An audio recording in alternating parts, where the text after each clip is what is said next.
Hello, my friends, and welcome back. Thank you very much for being with me again today. If you do something, you're engaged in an activity, and the result is not the one that you are seeking to achieve, what do? Well, you stop and reassess your actions and the results, and then you readjust. That means you change, right? Now, this is what happens when, for instance, you are a country and you impose some sanctions on another country, and then your population is very much hurt. What do? You stop, reassess the situation, and you try to make it better. How can you make it better? Maybe the sanctions. All right, what if you, for instance, help, let's say you're a country and you help another country with weapons, but you help that country so much that you deplete your country of weapons. What do? Well, do you continue doing what you've been doing, or you stop, reassess the situation, stop sending weapons, and produce more for your country? Well, that would be in a normal society, in a normal world. That tells you that what we live in, what these guys are trying to get us in, is not a normal, logical situation, and I don't think they are willing to provide us with safety, comfort, and working in our behalf. So I have here an article from The Insider from September 5, 2022, to find out that the EU, European Union, is running low on weapons because it's given so many to Ukraine, top diplomat says. So what do? Stop, reassess, stop the flow, produce some more, get your stockpile again filled. You have excess, then you give it if you want, right? That would be a normal thing to do. That's what you would do if you're at home and you would be in that circumstance with your life. Okay, EU states have given so many weapons to Ukraine that they're running low at home, the bloc's top diplomat says. Joseph Borrell called on EU states to work together to restock. All right, very good, very good. He also said he regrets the EU did not start training Ukrainian troops a year ago. But wait a second.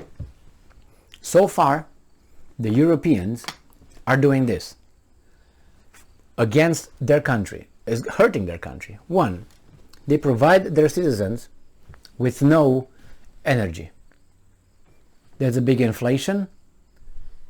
So economically, and their standards of living are decreasing. That's the one thing. The other one, their security is at risk because they deplete their stockpile of weapons. What's next?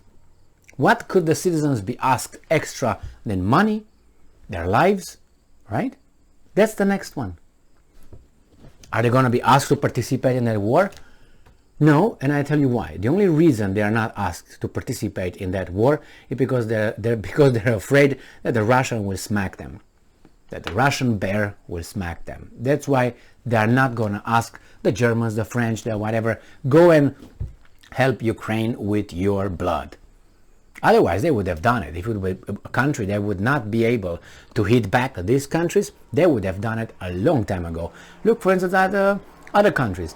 When Iraq invaded Kuwait, the mother of all alliances were ready to show their balls. Why? Because they knew Iraq could not hit them back. Look at Iraq again, the same thing. Look at Syria, the same thing. Look at Yugoslavia, the same thing. Little people, right? Little countries could be pushed around, But Russia, they're not going to take a chance with that. That's one of the reasons why no one is talking sending troops to Russia.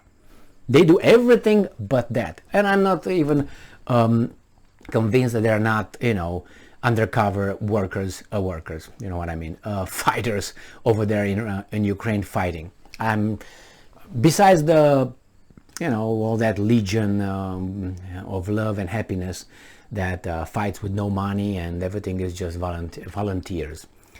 European Union members states are running low on weapons at home because they've given so much to Ukraine, the bloc's top diplomat said, renewing calls for a restock. Joseph Borrell, the EU highest representative for foreign affairs, unelected. And security policy said on Monday, and I'm quoting, the military stocks of most member states have been, I would say, exhausted, but depleted in a high proportion because we have been providing a lot of capacity to the Ukrainians, the Associated Press reported. I am very surprised. Is that all you had? Is that all you had? So imagine that, let's say, Germany would have been attacked, or France, or all these countries. They already got depleted by supporting another country with some weapons. That tells you how big that stockpile is. Because if the Russians could fight as they fought for 6 months continuously, and you sent weapons here and there, and you're depleted, imagine, let's say, the Russians fight a conventional war against any of these countries, or all of them together. They had no chance. Russia was continuously fighting for 6 months. These guys were not fighting anything. They were just supplying some weapons, right? Not everything, not all the weapons, some. And they cried, oh, we got depleted. We need to stop giving. Imagine if these guys will fight in the same way Russia fought every day. Probably in 3 days they would be done. So that means Russia fought the entire Europe and Ukraine and United States, who still sends weapons, and start crying that, oh my God, we don't have HIMARS anymore to send. We depleted our... really? How many you got? 12? That's all?